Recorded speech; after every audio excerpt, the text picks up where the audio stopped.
Module 35, the 19th century and the 20th century.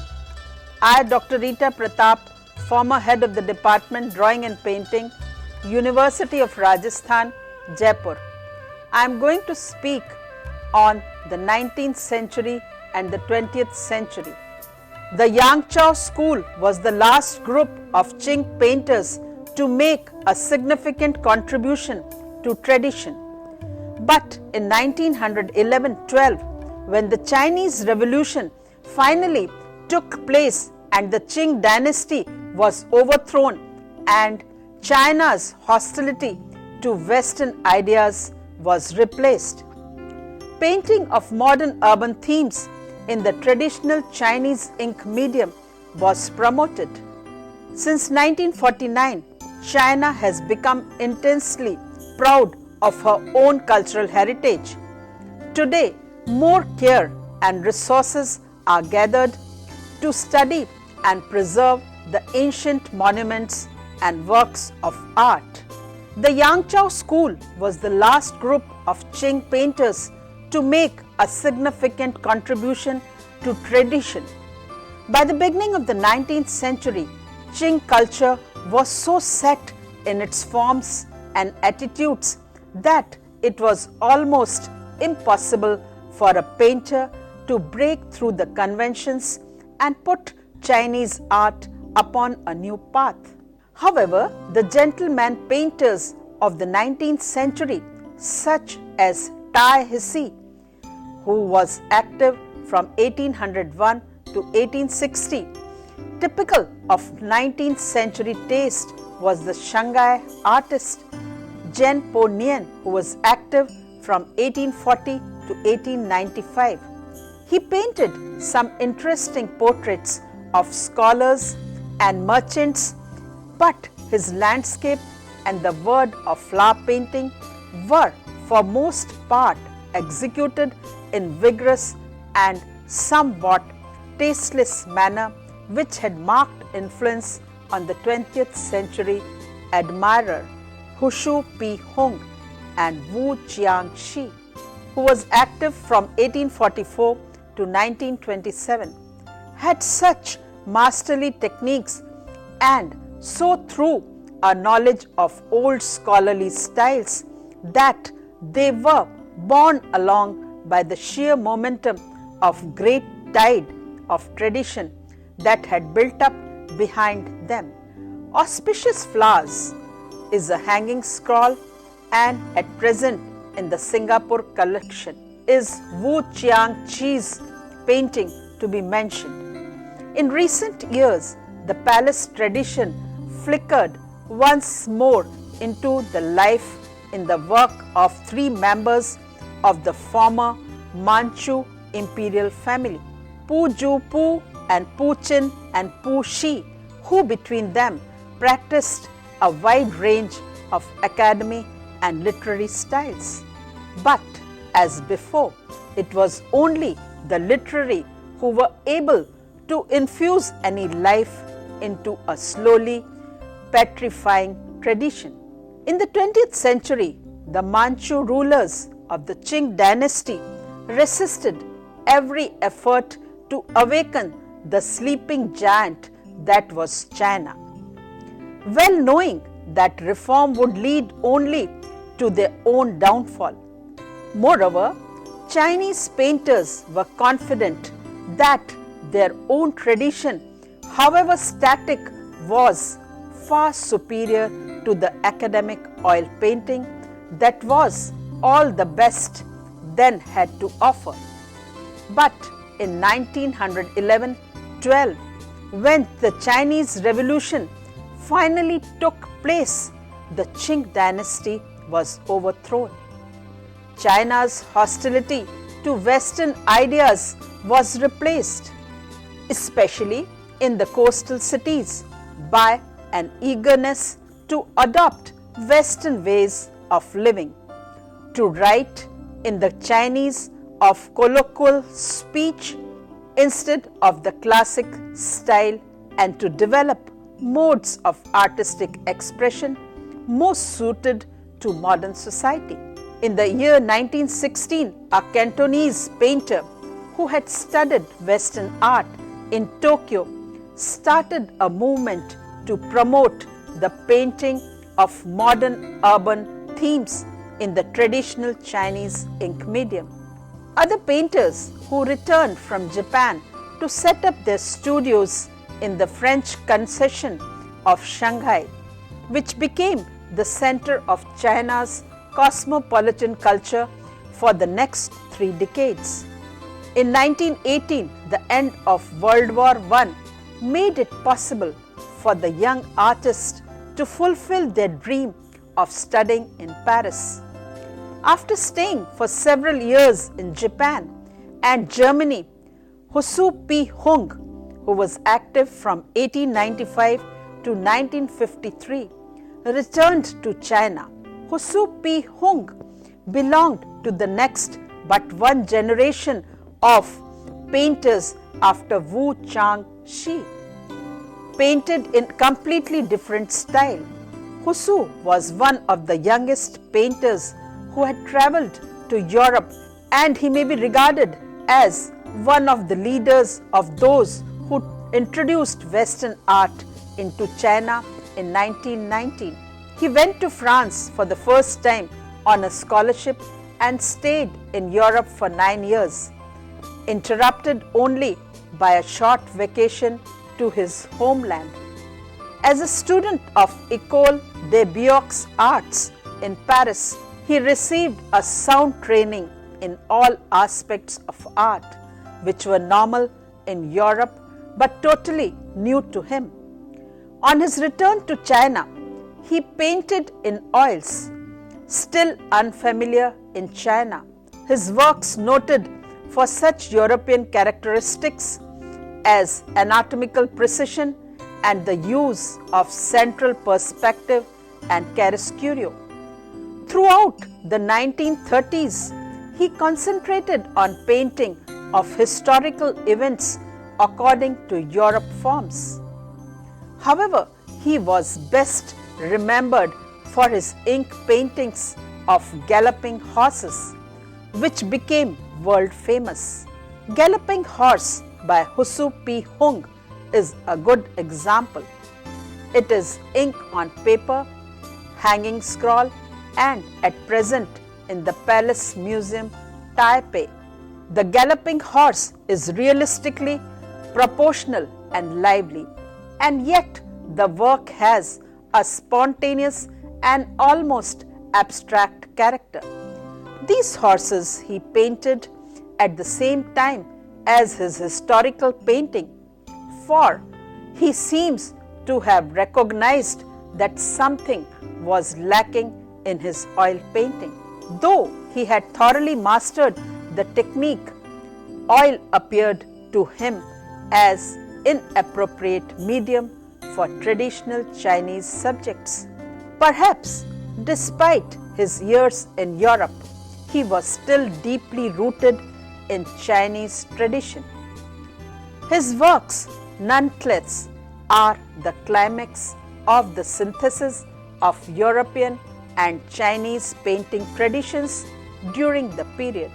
Husu P. Hung and Liu Hia-su, born in 1895, returned to China as pioneers of the modern movement and established art schools in French pattern in Nanking and Shanghai. Their paintings, though in oils and in Western style, were conservative. The Hangzhou Academy under Lin Fangmin, who was born in 1901, became the center for a more experimental painting that was Chinese in feeling and modern in style. Cormorant, it is a detail and at present in the collection of Prague Narodny Gallery, is one of Lin Fangmin painting. The art which began to flourish in big cities was just as academic as that of traditional painters. The only difference being that now the medium was not Chinese ink but oil paint. More significant historically, if not always so satisfying aesthetically, is the work of those painters who have responded to the challenge of the 20th century.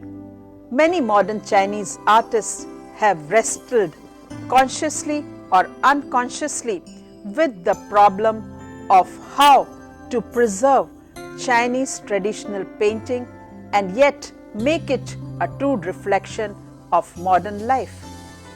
The first concentrated move in the direction was launched by Cao Qianfu and his brother Qi Fang, who in 1912 started an art school in the Guangdong for the express purpose of revitalizing the traditional style by incorporating into it such modern Western devices as perspective, shading and chiaroscuro, and by using it to depict modern urban life realistically. The movement known as Ling Nan Pai Cantonese school was, however, too self-conscious and too much influenced by modern Japanese decorative realism to be an unqualified success.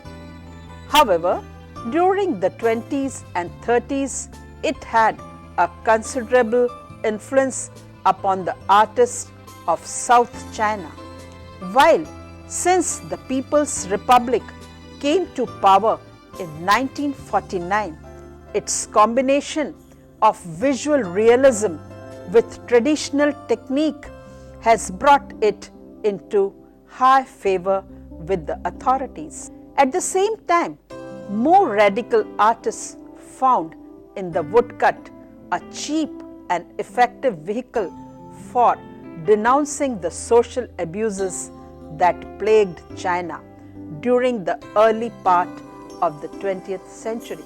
The woodcut movement was launched by the great writer Lu Xun, who was active from 1881 to 1936. Its inspiration was primarily Russian, but Chinese wood engravers, using a technique with a very ancient history in China, soon surpassed their Russian models. The woodcut has since remained the chief medium for social and political propaganda. In the hands of few artists such as Huang Yonglu, his woodcut painting, The Music Lesson, Woodcut, London Private Collection, has achieved truly lyrical quality. His other woodcut, dated to 1948, is titled Harvest. In the painting, the two girls are carrying baskets on the back with wheat crop. They are picking the crop of wheat from the ground. The double challenge of Western oil painting and Russian woodcuts acted as a stimulus to upholders of the Chinese tradition. In Shanghai, the scholar painter Huang Pinghong, who was active from 1864 to 1955, revived the independent ideals of the Wu school literati. An example of the hanging scroll, dated 1953 in Singapore collection, is a landscape painted by Huang Pinghong. At the start of his career, Huang Pinghong, who came from Anhui, concentrated on landscapes of the Anhui school. However, an element of stiffness, lifelessness, and conservatism is present in the paintings of Anhui artists as Chiao, Yun Long, and Holmgren. That is why in time Huang turned to other models, notably Kunkan. Huang's early work was painted out of the glare of publicity, for he believed that ability to truly understand nature, an understanding indispensable for painting good landscapes, came with maturity, namely after 40. His mature landscapes are lyrical and monumental. His style characterized by wavy brushstrokes. Journey to the Yellow Mountains is dated to 1943. Ink colors on paper. It is a hanging scroll signed with the name Pin Huang and sealed Museum of Cologne. Here, the Yellow Mountains, Huang varies a motif which already had moved generations of painters, especially the Anhui school of the 17th century. This dense painting style is, however, clearly distinguishable from the sparse works of, for example, Holmgren. Huang works can be divided into 4 groups over 3 main periods. The 3 periods are the imitative period from youth until 50, the travel and painting phase from 50 through 80, and the late phase, the 12 years until death at 92, during which he was losing sight but continued to paint. 2 styles mark this last phase, that during which sight impaired. He visualized scenes in his mind's eye and painted them without really being able to see them clearly. And the style of his final years, when after a successful operation he was able to see again and began painting the wild, almost abstract landscapes of his poor blind years, again in his earlier style. Many of his works are dramatic, gloomy landscapes that reflect the contemporary mood of despair at the sad fate of a once great China. Chi Pai Shi, he was active from 1863 to 1957, though was a son of a carpenter, because he seemed to be the embodiment of the new vigor that had flowed into traditional painting since the beginning of the 20th century. A man for dominating the art world of Peking, he on the whole remained a wood carver and carver of seals all his life. He began to paint when he discovered a copy of painting manual of the mustard seed garden, but his spontaneous style did not emerge until he was in his 60s. In Peking, the venerable bearded figure of Chi Pai Shi painting, a photo seemed a reincarnation of the innocent genius of Pata Shanzhen. Besides this, the artist also produced landscapes for a short period. Landscapes album painting Shanghai collection is a good example. Chi Pai Shi was also noted chiefly for painting of flowers, fruit, insects and fishes, which he executed with the strength and spontaneity of a true individualist. When he was 88, he painted his still life with vine pot and chrysanthemum, which is typical of his vigorous simplicity. The inscription on it reads, "The thing for prolonged life is wine." His other leaf from album painting, ink on paper, dated 1930, is titled as Cabbages. In 1949, when the Chinese People Republic came to power, Chi Pai Shi was honored not only for his great age but humble origins. The towering figure of modern ink painting was the great artist Chi Pai Shi.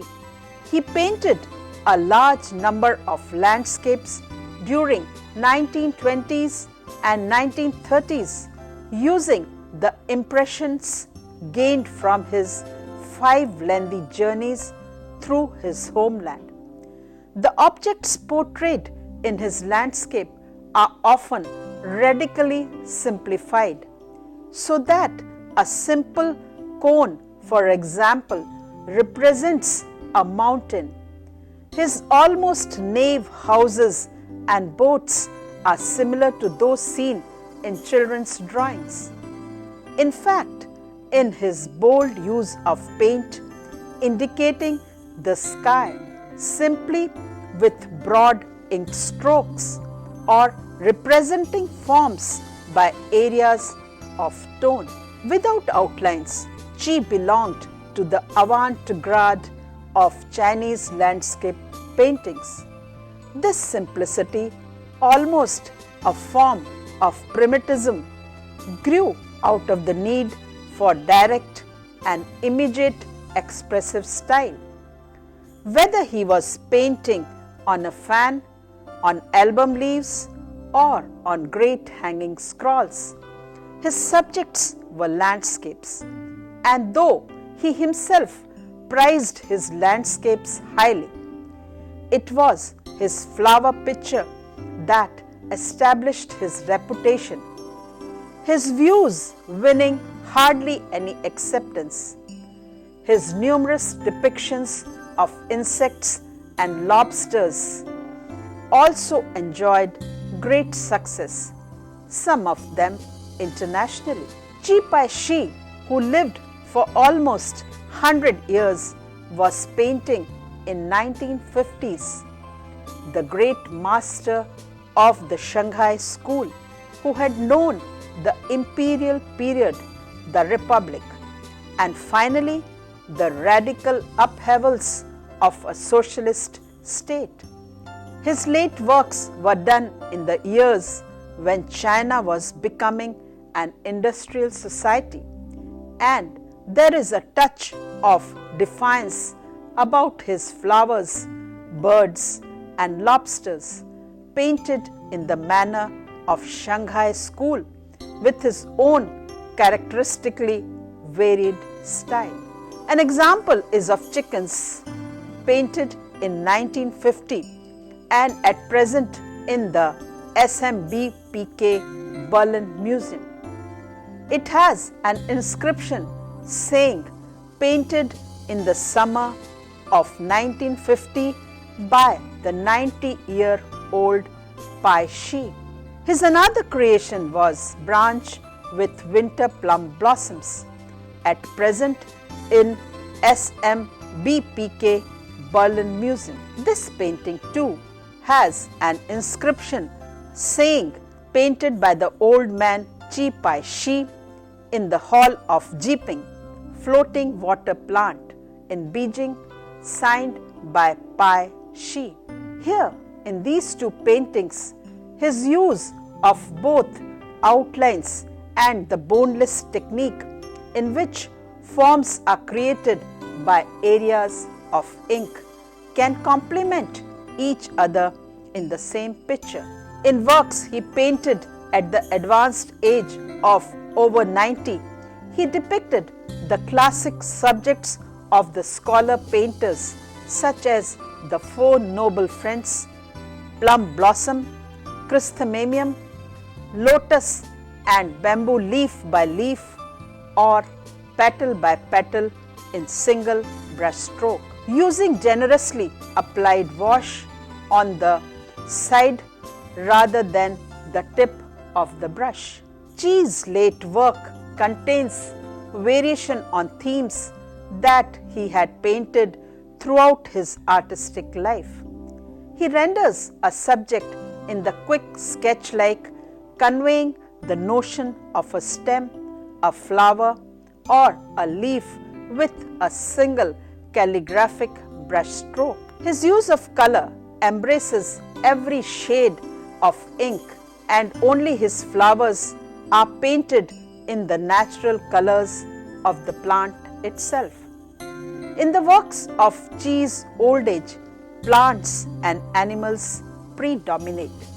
As if had given up painting his beloved landscapes, now no one could appreciate them.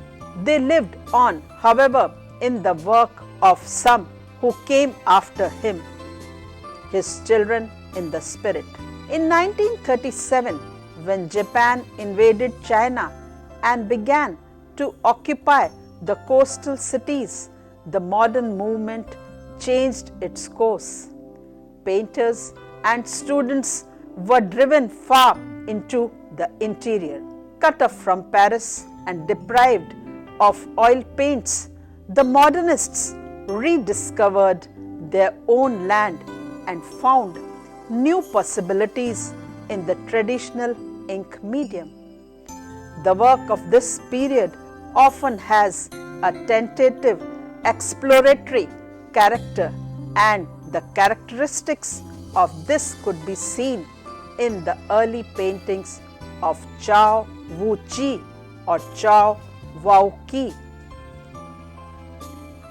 born in 1920.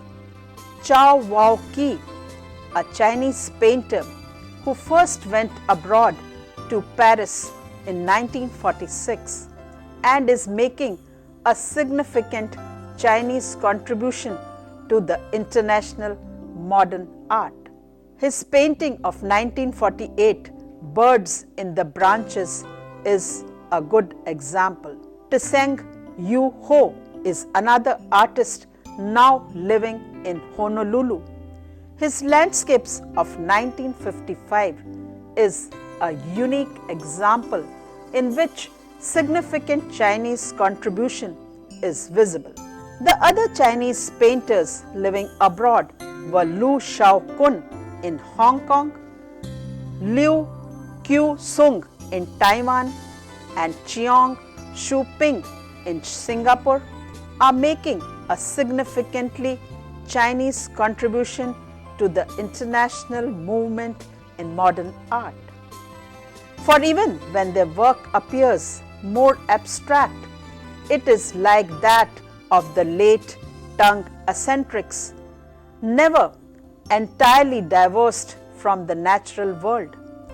And the fact that we can read their abstractions as landscapes gives them an added dimension. Seem to be exploring for the first time ground that has long been familiar to the Chinese painter and calligrapher. Painters are discouraged to adopt abstract expressionism, as the Chinese brush technique in both painting and calligraphy already has an abstract expressionist elements, and hence Chinese has no need to depend upon a foreign style. Li Kojan, born into an illiterate family of peasants in Jiangsu and began studying at the Academy of Arts in Shanghai in 1923, where he learned oil painting as well as traditional Chinese art.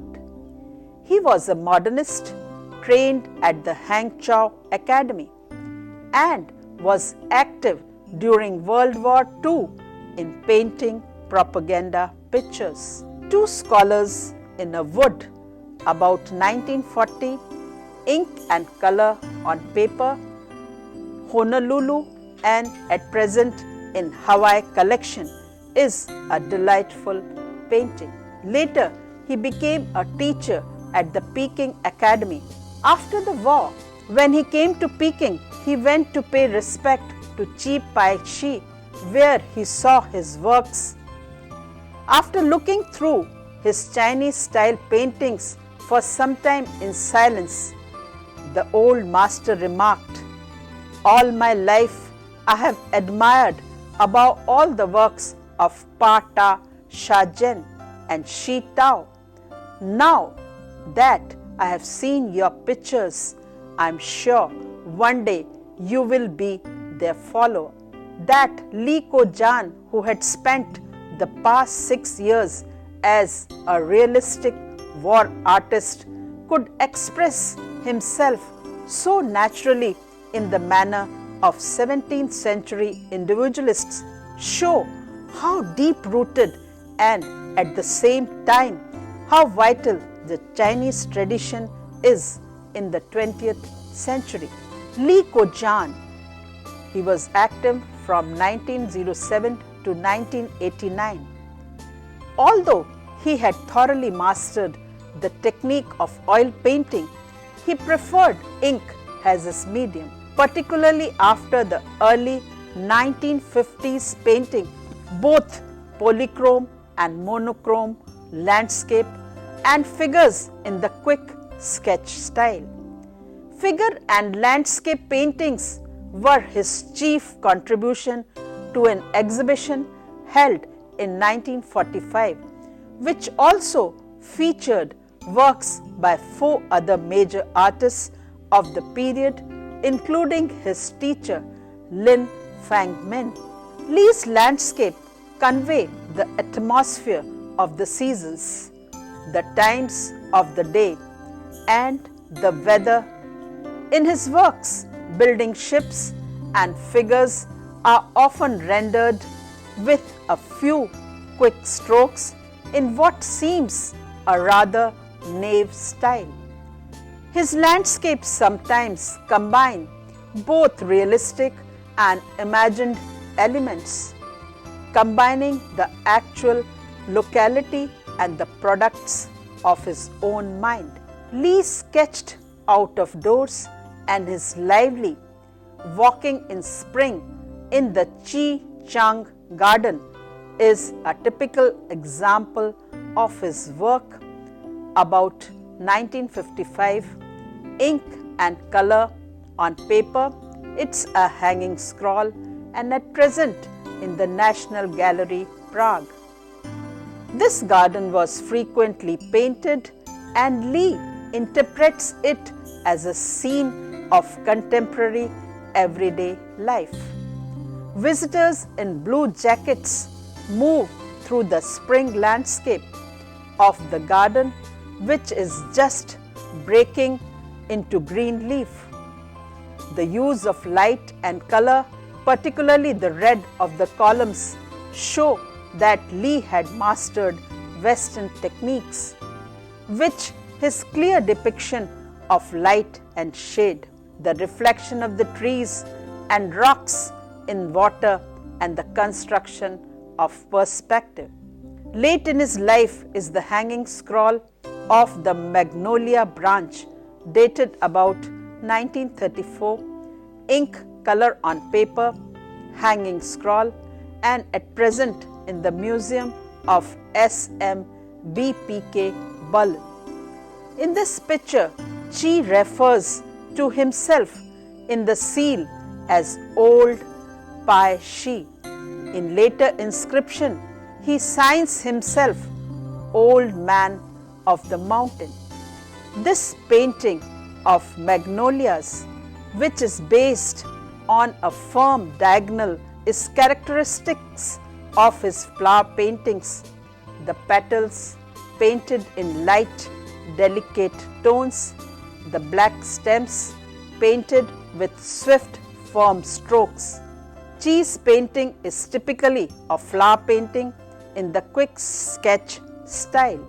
The light petals formed by transparent outlines with a dab of color at the center, and the tight, unopened buds capture the very essence of these delicate transitory blooms. In 1949, with the establishment of the People's Republic, both the modern and the traditional painters got the prestige and security. Yet the contemporary art in China has been far from being monopolized by social realism. which, though useful for propaganda purpose, was nevertheless a foreign style. An example is of a painting by Pan Jen dated 1946, woodcut, titled "They Also Live in a City." Since 1949, China has become intensely proud of her own cultural heritage. Today, more care and resources are gathered to study and preserve the ancient monuments and works of art. China is fully ensured that its art and history will not surrender to the crudities of socialist propaganda or to the wilder excesses of some modern Western artists. The Hangzhou Academy under Lin Fangmin, who was born in 1901, became the center for a more experimental painting that was Chinese in feeling and modern in style.